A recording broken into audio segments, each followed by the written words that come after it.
project to try to get it to rain. But now imagine using it to block out the sun with particulates that'll stay up there for months at a time. Well, the European Union, along with Bill Gates and George Soros, have a plan to block out the sun. Yes, lower the Earth's temperatures by launching chemicals into space that would block out the sun.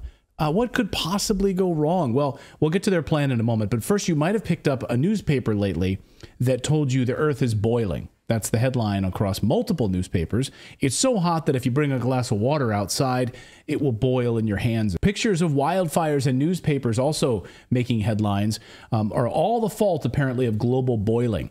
There's never been a wildfire in history before, the history of this planet, until global warming came along, apparently. Wildfires didn't exist. The head of the United Nations, Guterres, says, forget global warming. It's now the era of global boiling. Climate change is here, it is terrifying, and it is just the beginning.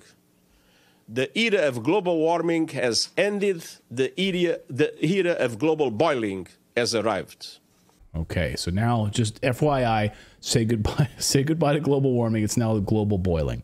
We need to act right now. Enter Bill Gates to save us all, and George Soros, who funded a plan to block out the sun using aerosols sprayed from airplanes and injected using high-altitude balloons with these giant sprayers. You know, think chemtrails. You know, you block out the sun, you drop the Earth's temperature, just like a volcanic eruption. Imagine using it to block out the sun with particulates that'll stay up there for months at a time. It's in the stratosphere. This is their whole plan.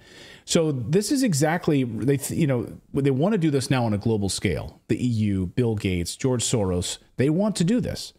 And this is exactly what the EU is planning to do. Watch this report from CBS on blocking out the sun. They're doing like a deep dive promotion of this video.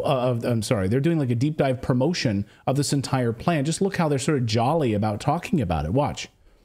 What exactly is solar geoengineering? A set of proposed technologies to rapidly cool the Earth by reflecting sunlight back into space. The idea is based on the cooling effect of volcanic eruptions. So one notion is that we could mimic those volcanic eruptions by sending specially equipped airplanes into the stratosphere to do exactly the same thing. They're not journalists. They're parroting the pseudoscience behind this, and it's madness. So here's a little history for you. And hopefully these people on CBS will pay attention to this, and maybe Bill Gates will pay attention to this. You see, the eruption of Mount Tambora in Indonesia in the year 1815 triggered a change in the global climate, a massive change. The heavier material fell to the ground, the ocean's surface. But the aerosol particles devastated crops around the world, caused massive famine, wiped out populations, led to the slaughtering of livestock because they had no food to feed the livestock. Snow and frost hitting farms and fields in July, months after this eruption. At the time, they couldn't figure out what the heck was causing it. They didn't know. They didn't even have telegraph lines at the time. But what about the boiling argument that's being floated around by the United Nations Secretary General and newspapers around the world? Is that true? Are we boiling right now? Is Greenland melting? Turns out it's based on out-of-date, old data. The Earth is not boiling. In fact, it comes from a computer model based on decades-old data. These so-called scientists refuse to use the new data that was published in 2020. Instead, they keep using the old, out-of-date data from 2010, 13 years ago.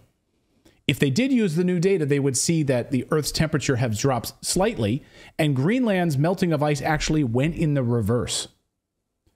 There's more ice in Greenland now, and they gained ice there. But don't let the facts get in the way.